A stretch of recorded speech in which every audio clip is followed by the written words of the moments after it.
Hello and welcome back to another episode of Ask the Cricketer. For those of you who didn't join us and who are very observant, you will notice that it's not George Bell. It is Cameron Ponsonby, who is live from Christchurch at the moment. How are you, Cam? How was your day too? No, I'm very well. It's surprisingly cold despite the sun glaring in my face. I think I've set up in the wrong direction here, but I'm sure everyone will be okay. Cricket was good. New Zealand love dropping catches and have somehow allowed England to be kind of in pole position. I don't really understand how they've managed to do that, but that is the state of play.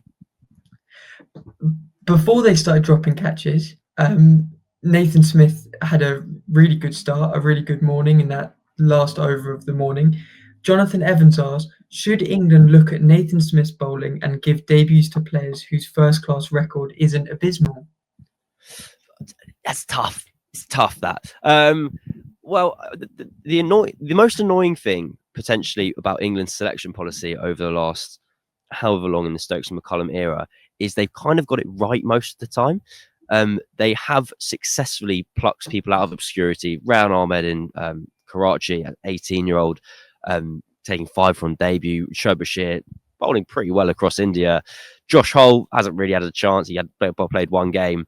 But yeah, I think there's two things at play here. One, I think they think Jacob Bethel is so special that he's worth a punt. And I think Bethel is different to the selections of like Hull, Bashir, Ahmed, in that those three didn't have any track record to speak of. They were literally shots in the dark. It was like, there's no proof of concept behind any of these players.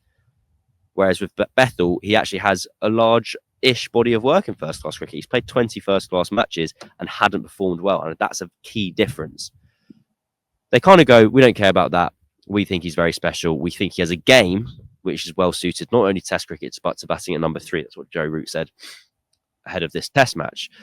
The problem I think that comes with it is you risk alienating. And I'm not alone in making this point. I think Andrew Miller from Cricinfo said this, is that if you are a 27, 28-year-old jobbing professional county cricketer and you want to try and play for England, you go, well, normally there's an illusion of meritocracy that goes into this. Whereas if I can score no matter how many runs, I will never be picked to play out there behind me to play Test cricket for England. And that we don't really know where that leads because that's not really been done before. It's a complete shift. I imagine the risk you'd see or the fear would be that people get to kind of 28, 29 and they go, I strike at 40. I'm okay. I'm going to average 40 in the county championship for the rest of my life, 35 in the county championship for the rest of my life, and never get an England call up. And that's not good. But hey, I tell you what, it'd been fun if Jacob Bethel got like 200, and then you could have been like, hey, look, he's done that. But it wasn't to be. He got 10. So maybe the question is correct. Obviously, we didn't cover yesterday that Ollie Robinson has been called up as the backup wicketkeeper for the squad and should arrive in time for the second test. Sushant asks on that note, will Baz or Stokes keep before they consider Ben Foakes? Yes, they will. Very astute point. Look, Ben Foakes, unfortunately, he's yesterday's news now, and it goes back to what we were talking about in the first question. You don't have to have every one of your top 7 batters being able to whack it in this team.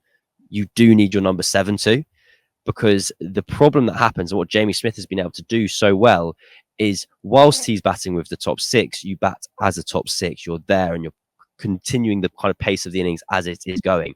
You can keep doing that with number 8. But as soon as you're batting with your last 3 wickets, England are desperate. And it's not just England. It's not a Bazball thing to want this. It is a very desirable thing in cricket for if you have someone batting with the tail for them to be able to go through the gears and just strike boundaries, strike sixes. And that is something that England want from their wicketkeeper, whoever's batting at 7. It's something that, despite being brilliant with the gloves, Ben Foakes isn't capable of doing. The counter argument to that would be, don't care if he's batting 7. Why don't you bat Ben Foakes at 5 and then have someone else kind of who is stylistically that type of player at number 7? But unfortunately for Sushant, I think Ben Foakes' days under this test regime at least are probably over. Because if you think about it, like, it's not just Ollie Robinson. It was Jordan Cox. It's Ollie Pope. It's Ollie Robinson, who's the same first name. It's very confusing. We're quite a long way from like the kind of era of Bairstow and Foakes now. So yes, give Stokes the gloves. He loves more responsibility. You mentioned Ollie Pope there. I thought he batted really nicely today, and he has kept very solidly this Test match. Do you think he keeps his place as wicketkeeper in the second Test? So, yes. It's a very tentative yes. I think Ollie Pope has done something very silly today, and that he's been very good at the job he's been asked to fill in at, and he should have been less good because he doesn't want to be England's Test wicketkeeper who bats at number 6. He wants to be England's number 3. The problem he's created for himself is he's a victim of his own competence. The reason he was selected as a 20-year-old to bat at number 4 is because he's incredibly talented, and that talent means that he can also fill in very capably as a stand-in wicketkeeper in conditions like these where you're not required to stand up to the stumps for 90 overs a day.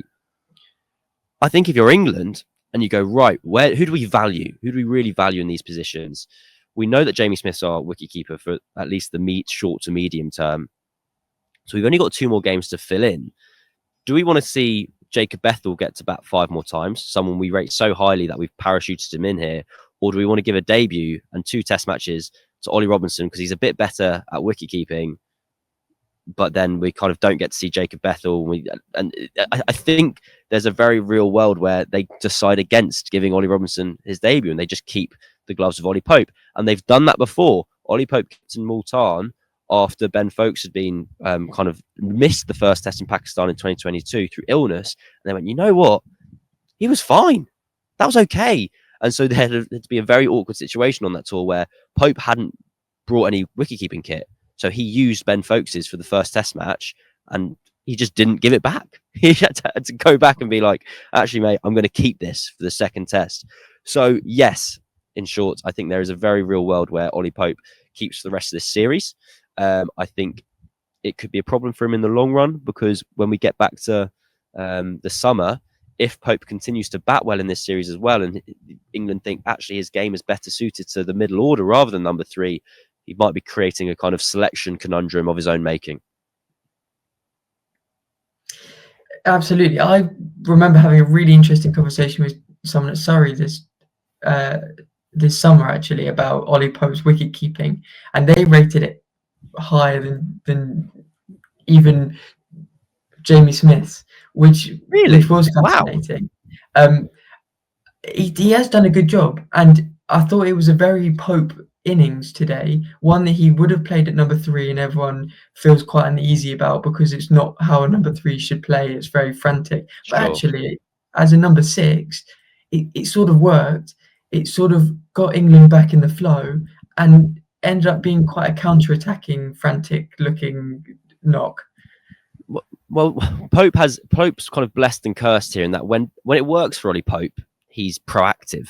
And when it doesn't work, he's frenetic. And he's probably being as kind of inverted commas busy as he always is. I remember knowing someone who coached Pope at a young age and was like, every time, as a teenager, every time he faced his first ball from spin, he'd lap sweep. Like that's just what he does.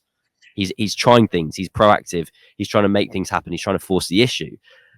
And again, to go back to the earlier point about him potentially making a problem for himself, he's good at that. He's a shot maker. And that is easier to do when the ball isn't moving around. I couldn't help thinking today I remember playing a club game a couple of years ago, and a friend of mine who'd batted top 3 forever kind of had to bat 6 one day for whatever reason. And he made about 60 or 40 balls. And he came back and he just started abusing people. He was like, you idiots. The ball's not moving anywhere. That was so easy. And I feel like Pope might be having that kind of discovery himself where he goes, why am I trying to face Jasprit Bumrah in the first 10 overs? What a terrible idea that is. Let the other guys get the shine off the ball. Let it be going up and down, straight as anything. And I'll come in, run down the wicket and start whacking it everywhere. It does. I don't think this is... And I think it's always important to think about things like this, where are you just being wise after the fact? Are we just being wise after the fact that today Ollie Pope's got 77 and we go, oh, that looked good. Maybe he's better suited to being middle order. I don't think that's the case. I think people have, for a very long period of time, gone, I feel like this guy's style of play might be better suited to being the middle order. That's why it was almost such a surprise that he's done so well at number 3. I know his average still sits at 40 as a number 3 and is now just ticks over that, just more than half of his innings for England have been in that position. But if you go back over his last kind of recent innings, so if you go back to the start of the Ashes, so you do take away his 200 against Ireland. Sorry, he has made 5 scores of 50 or more in 26 innings. That is by far the lowest of any of his kind of peers. I think Duckett's the next lowest with like 7. And when we're talking about small sample sizes, the difference of 2 is quite a lot. 5 of those 50s, he's gone on to make hundreds. So once he does get in, and once he is settled, he goes on. It's just that the fact of the matter is, at number 3, he often loses his wicket in the first 30 balls of his innings. One more stat to throw your way. He's been out in the first 30 balls of his innings on 48 occasions. That is more than half the times he has batted for England. And that is, I've been told, to quote, unusually high from a CricViz source. So there we go. Maybe Ollie Pope's going to be batting 5 or 6. Who knows? The headlines will go to Harry Brook, especially for those who are waking up in England who didn't sit through watching him get dropped 4 times by New Zealanders that just didn't fancy getting him out. I thought it was a fascinating innings for that reason. And obviously at times it just looked as easy as he makes it look. What did you think of Harry Brook's knock? It's a good question, because Brook averages 54 in Test cricket, I think. And so if he bats 5 times and gets dropped 4 times and then gets eventually dismissed off the 5th opportunity, technically he should have scored 270 runs. And he's on like 130 at the moment. So he's still got like 140 runs left to go.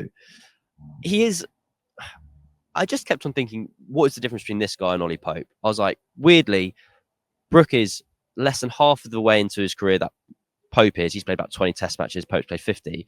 He's a known quantity. We know that Brook is already kind of our generational player. Lock him in at number 5, moving up to number 4 for the next 10 years. We don't know that about Ollie Pope. I find it very hard. Brook looks great because Brook is great, and he's pulling the ball for 6, and he's ramping it over the keeper's head when he gets into the 90s, and you go, well done, you're amazing.